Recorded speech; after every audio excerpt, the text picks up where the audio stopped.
So hello guys, good day. This is the view, front beach view, nice weather, very nice view. So nandito tayo sa hotel guys. So this is our view here, not far siya sa northward area, Townsville. So may check up si Mr. and dito kami nag-stay after his appointment. So karon uuwi na kami sa bahay namin, so which is we live in a countryside and walang masyadong traffic kasi I think this is Friday. So muna siya beauty guys, very green, very fresh, very clean. Inana siya kanintang Australia guys, limpyo.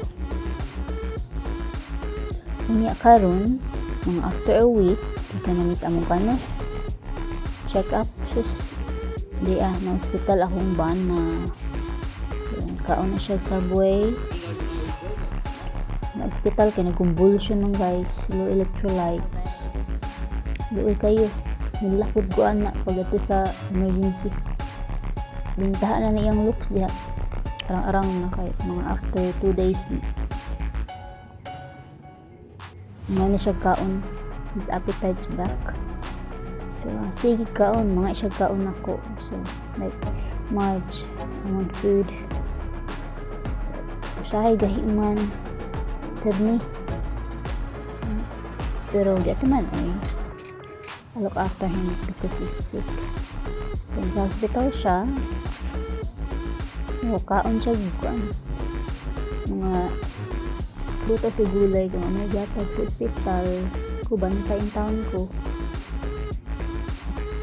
daytime and nighttime bato uli ko after 8:30 p.m. Ano na siya ibaan ko guys. So karon yan namin sa balay, nakagawas na siya guys, sila siya katug last 2 days. Mga online ta kanaiyahan ng kuan pagkaon kini carrots, boiled carrots,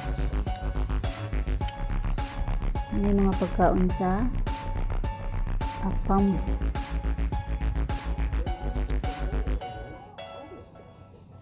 nga ako kaang kog leftover na bihon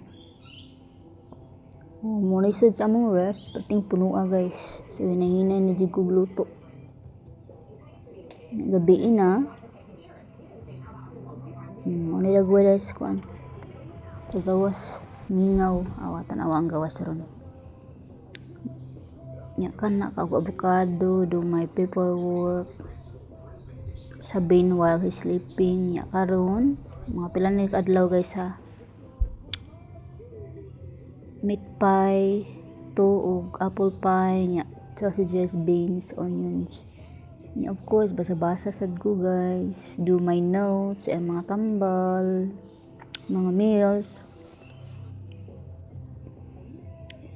Then, karon kay nag-harvest ko aning pechay. So, manamong panglabhan guys. Nag-washing ko ganihang buntag sa iyo.